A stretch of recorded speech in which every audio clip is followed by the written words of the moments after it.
Hi అండి, అందరూ బాగున్నారా? నేను చాలా బాగున్నానండి. ఈరోజు మీ ముందరకి మంచి రెసిపీ తోటి వచ్చానండి. అదే ఆలుగడ్డ ఫ్రై అండి. ఎలా చేసుకోవాలో చెప్తాను రండి. ఆలుగడ్డ ఫ్రైకి కావలసిన పదార్థాలు ఆలుగడ్డలండి. ముందలే ఇగో కట్ చేసుకొని ఉప్పు నీటిలో వేసుకున్నాను.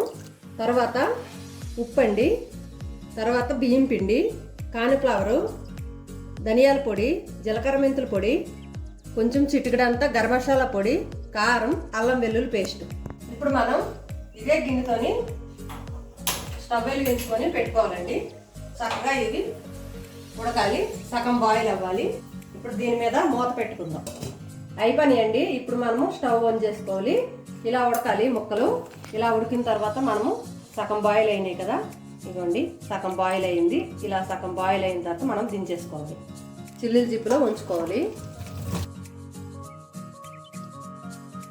హాఫ్ బాయిలే చేసుకోవాలి బంగాళదుంపలు. ఇప్పుడు మనం ఈ బంగాళదుంప ముక్కలు ఇందులో గిన్నెలోకి వేసుకోవాలి. మనం దీంట్లోకి కొంచెం సాల్ట్ వేసుకోవాలి. ముక్కల్లో వేసుకున్నాం కాబట్టి కొంచెం వేసుకోవాలి, చూసుకోవచ్చు. తర్వాత మనము ఇప్పుడు 3 స్పూన్లు బియ్యం పిండి వేసుకోవాలి. అంటే 2 స్పూన్లు వేసుకుని మైదా పిండి ఉంచి వేసుకోవచ్చు. నేను మైదా పిండి ఎక్కడ వేయలేదు. 3 స్పూన్లు 4 స్పూన్లు బియ్యం పిండి వేసుకున్నాను. ఒక 2 స్పూన్లు కాన్ఫ్లవర్ పౌడర్ వేసుకోవాలి, 2 స్పూన్లు. 1 స్పూను అల్లం వెల్లుల్లి పేస్ట్ వేసుకోవాలి.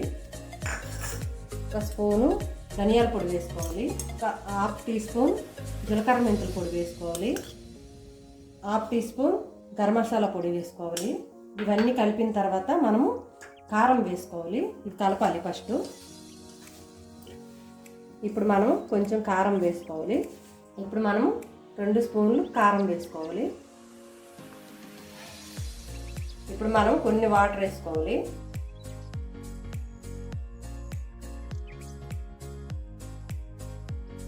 కొన్ని వాటర్ వేసుకోవాలి, ఎక్కువ వేయొద్దు. కొంచెం ఉప్పు చెక్ చేసుకుందాం. ఉప్పు అయితే సరిపోయింది. కొంచెం ఫుడ్ కలర్ యాడ్ చేసుకోవాలి. ఇప్పుడు మనం మంచిగా కలుపుకోవాలి. ఈ ఫుడ్ కలర్ వేసిన వల్ల కొంచెం కలర్ వస్తుంది. బియ్యం పిండి వల్ల మనకి క్రిస్పీగా వస్తాయి. మనం స్టవ్ మీద కడాయి పెట్టుకోవాలి. డీపైకి సరిపడా ఆయిల్ పోసుకుందాం. అన్నీ కలిపి మనం ముద్దలు ముద్దలుగా వేయకూడదు, విడివిడిగా వేసుకోవాలి. చాలా చక్కగా వస్తాయి. హీట్ ఎక్కిందో లేదో చెక్ చేసుకుందాం. హీట్ ఎక్కింది.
ఇప్పుడు మనం వేయించుకున్నాం కదండి, ఇవన్నీ కలిపి ఇందులో వేసింది.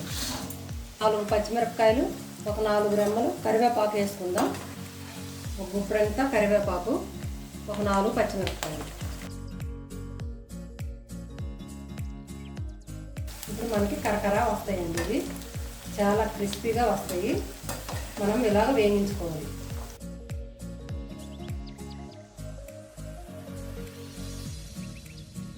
చూసారా కదా ఫ్రెండ్స్, ఆలుగడ్డ ఫ్రై ఎలా ఉందో? చాలా చాలా బాగుంటుంది. పిల్లలు చాలా ఇష్టంగా తింటారు. మీ ఇంట్లో కూడా ట్రై చేయండి. ఎలా వచ్చిందో కామెంట్ చేయండి. కరకరలాడే ఆలుగడ్డ ఫ్రై రెడీ అయిపోయింది. ఈ వీడియో కనుక మీకు నచ్చినట్టయితే లైక్ చేయండి, షేర్ చేయండి, సబ్స్క్రైబ్ చేయండి.